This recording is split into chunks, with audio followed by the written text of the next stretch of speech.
Hi, it's Dr. Joe. You know, anyone who follows my channel knows that I do a lot of videos on fascia release therapy. Basically, what we try to do is show people how to take muscles that have restriction, that are tight, and how to restore normal elasticity. And we do that by getting in there and breaking up any fascial adhesion buildup, or what people sometimes call scar tissue, and how to break that up. A lot of times you'll notice on the videos, I'm using massage balls. For example, you see this ball a lot. This is called a Tai Chi Max ball from Med Health. And we use this massage ball to get in there and dig out and break up any scar tissue in a particular area of the body. What I wanted to do today was go over my top 5 tips on how to use a massage ball correctly so that you get the most out of your therapy sessions with the massage ball. So that's what today we're going to concentrate on. Before we get into today's material, if you haven't done so already, take a moment right now, visit my website, www.okramedhealth.com. We have these awesome Tai Chi Max balls are in stock, and we have other fascia release type of tools that are all in stock. So check it out when you have a chance. The other thing, I'd really appreciate it, you know, it's funny, this year, I'm really hoping, after 6 years of videos, I'm hoping to get to 100,000 subscribers by the end of the year. So I'd really appreciate that if you've been enjoying the videos on my channel, if you just take a second right now, you know, subscribe to my channel, Med Health, on YouTube, and click that little bell notification. It notifies you every time I upload a new video. I'd really appreciate it. I'd really love to get to 100,000 subscribers by the end of 2024. Also, at the end of today's video, if you find the information helpful, I'd appreciate a thumbs up. So tip number 1, make sure that you are completely warmed up before you're doing any type of massage ball work. You know, we want to make sure that there's blood flowing into the soft tissue before you start taking a spiky massage ball and start digging it into your pec major. I mean, it's a good way to get injured. Just like you wouldn't walk into a gym and just get on the bench press and start bench pressing. You would warm up. And you have to think of doing massage ball work the same way. Now, one of the worst ways that you can do massage ball type of therapy do some fascia release work is first thing in the morning. A lot of times patients tell me, and good thing they tell me because I can tell them not to do this, but they'll tell me they do it first thing in the morning. They just get out of bed and they start, you know, doing some rolling work with the massage ball, or even worse, I have patients that have told me that they leave the Tai Chi ball on their bed stand, and before they even get out of bed, they put the ball under their piriformis and they start rolling the piriformis while they're still in the bed.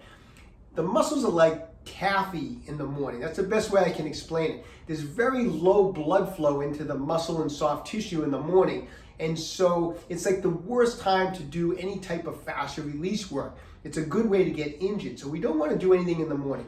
We want to make sure we've been moving around, there's a lot of blood flowing. A good time to do massage ball work is right after a workout. After you're done working out, there's a lot of blood flow through the muscles and the soft tissue. That's a great time to do massage ball work. If you're not working out that day, or maybe you want to do a little bit of massage ball work before you work out, then make sure you've warmed up. Go on the treadmill for 10 or 15 minutes, do some jumping jacks. If you're at home, take a moist heating pad. Say if I wanted to work on my quadriceps, put a moist heating pad over your quadriceps for 10 or 15 minutes and get some blood flow. But do whatever you need to do to make sure you're properly warmed up before you start using the massage ball to do fascia release work.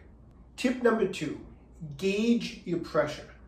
In other words, you don't want to start off the very first day that you're doing massage ball work. You take a spiky massage ball and you put full pressure, full body weight on the ball. You get on the ground and you want to do your piriformis muscle, and you just put all your body weight onto the ball while you're on the ground. It's too much too quickly, you know, especially if you're new at doing soft tissue work, if you have an injury that there's a lot of adhesion buildup. I'll let you in on a little secret. You know, soft tissue work takes time to break up adhesions in the soft tissue. So you're not going to accomplish it all in one day. I think sometimes people think that they want to put as much pressure on the ball as they can because they think they're going to solve all the problems in one session, and that's really not true. You're not going to you're not going to break up all scar tissue that has been building up for months and months and months, if not years, in one session. It's just impossible. So what I recommend doing is gauge your pressure. In other words, initially, if I have an issue with my piriformis muscle back here, maybe initially I'll just take the ball and I'll use my hand and put pressure on the muscle by hand. I might also take the ball and put it up against the wall and lean into the ball against the wall. Once I'm used to that, I see how I feel the next day, didn't feel too sore, felt okay. Then I'll slowly start to increase pressure on the ball, eventually using the ball on the ground where I can actually put body weight on. And initially I may even gauge my body weight on the ground by using my arms, and eventually you'll get used to it where you can put your full body weight on the ball. But make it a gradual process. Don't try to put all your body weight on the ball on any muscle group right away. It's a good way to get injured. It's a good way to make yourself really sore the next day. You can make it actually aggravate the problem. You can end up with a lot of bruising. A lot of times it's not unusual. I mean, sometimes from doing some spiky massage ball work, you can have a little discoloration and a little bit of bruising, but we're not looking to we don't want to do that. I mean, if it happens, it's okay. But if you put too much pressure too quickly, you can do quite a bit of bruising in the area that you're working. And then, because you've made it so sore, then you have to take off a few days because you can't work on it the following day because you've made the areas, the soft tissue is so inflamed. Now you have to wait a few days before you can work on it again. So make it a gradual process. Really concentrate on just gradually increasing the pressure on any area of the body that you're working. Gradually increase the pressure. Work on it, see how you feel the next day. If you feel okay, then the next session, work on it a little bit, put a little more pressure, and just try to gradually increase that pressure on the area that you're working. Tip number 3, I always strongly recommend using a spiky massage ball compared to a smooth massage ball, and for good reason. And I get that question a lot. I'll do a video with the Tai Chi Max ball, and people will write in, I don't have that. Can I use a tennis ball or a lacrosse ball or some other type of smooth massage ball? And I'm always like, well, I mean, use what you have, but really to get the most out of it, to be the most efficient and effective, the spiky massage ball is definitely more effective. And I'm gonna show you why in a second. But you have to remember that if you're working on an area that has some scar tissue in it, there's a good chance that the scar tissue is not on the surface, superficial. Usually it's a lot of times it's in deep, especially on these larger muscles, the adhesions that you're trying to get to are deeper. Sometimes certain areas of the body, the muscles are in different layers, and we're trying to get to some of the bottom layers, and a smooth ball a lot of times is not as effective. And so let me just show you. So I have like a lacrosse ball here, and I've done this example before, but a piece of paper towel. If this was my quadricep and I was rubbing on it, if I was to take a little bit of time here and just put firm pressure and rub really hard down on the ball and make circles and back and forth, side to side, and spend a little time on this, when I'm all done here, yeah, I crushed the paper towel.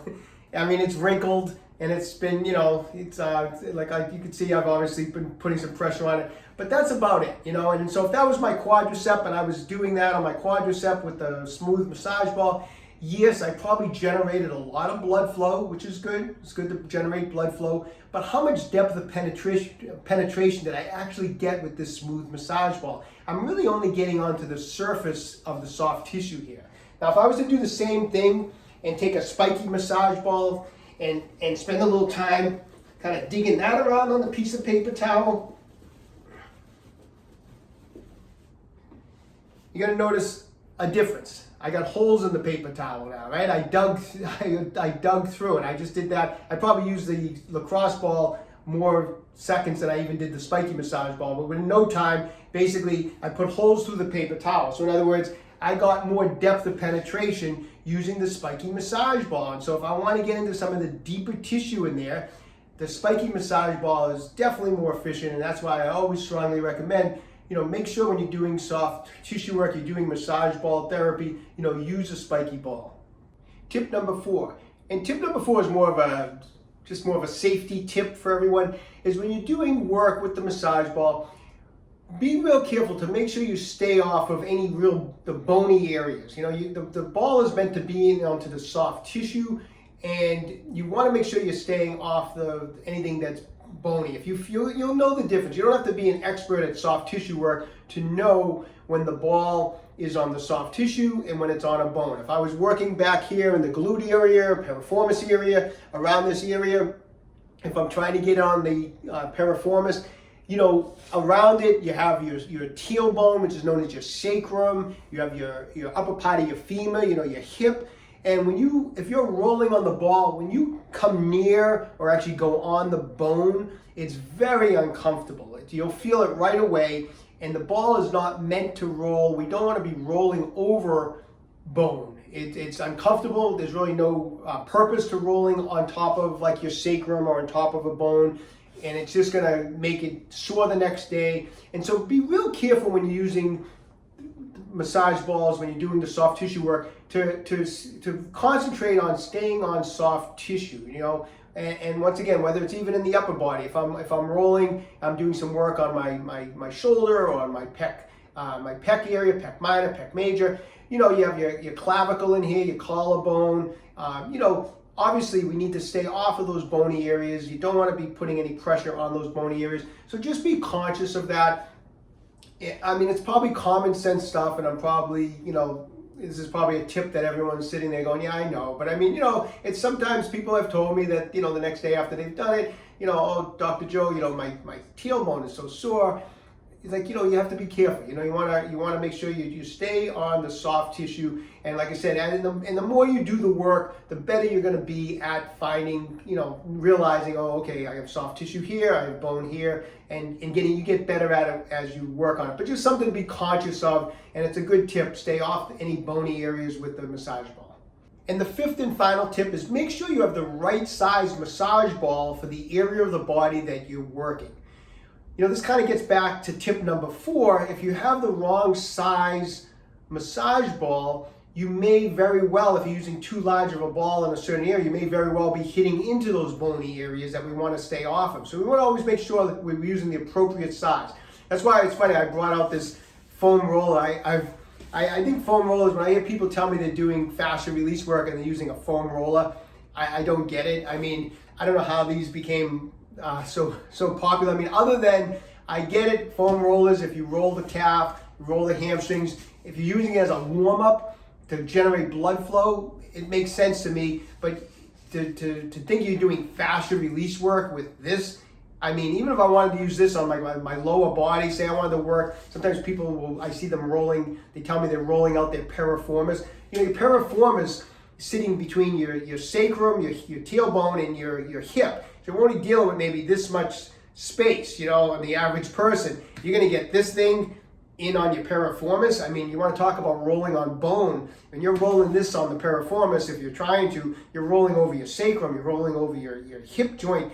I mean, I don't get it. But anyways, I'm not a big fan, as you can tell, of foam rollers, especially for doing fascia release work. Now, when it comes to massage balls, we want to make sure we try to get the right size ball for the right area. Now, using a Tai Chi Max ball, and we're talking about the piriformis, this is a perfect size massage ball to get in and try to do some soft tissue work on the piriformis. However, I may not use this if I was going to try to do some fascia release work on, say, if I'm having some Achilles problems and I want to roll out the lower part of my calf, something like that. I may grab a regular size Tai Chi ball, or even maybe a mini, that I can get into some of these small areas. Or if I was using it on my foot, I may grab a regular or a mini if I was using it on my foot. A lot of times it depends on the body size. I mean, if you're 6'2" and you weigh 240, chances are you could probably use the Tai Chi Max on most areas because you're a larger individual. If you're a smaller individual, you know, you may only need this for like the lower body, and on the upper body you may be using a couple of smaller balls.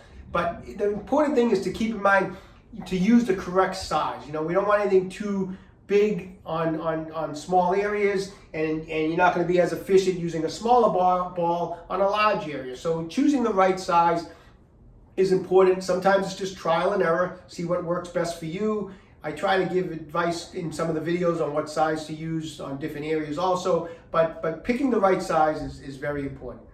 Okay, so I hope everyone found those 5 tips helpful. I hope it helps you become more efficient and more effective at doing fascia release work at home, and I hope it helps you prevent injuries from doing fascia release work. I hope it helps you out and gives you some information. I hope you learned something new today from the video, okay? Best of luck to everybody. Stay young and train hard. Hey, listen, if you haven't done so already, take a moment, visit my website, www.okramedhealth.com. We have a full line of fascia release products. All our Tai Chi balls, mini, regular, max, are all in stock. I have the link below. If anyone's interested in grabbing a Tai Chi ball, just check out the link below. It takes you right to the page, and you can order if you need a Spiky massage ball. Also, as I mentioned at the beginning of the video, I really, really appreciate it if you guys can get me to 100,000 subscribers by the end of the year. So click that subscribe button, and I greatly appreciate it. Questions about injuries or exercises, just leave me a comment in the comment section down below. I do the best I can to get back to everybody. And don't forget, Okra Med Health is here to keep you fit forever.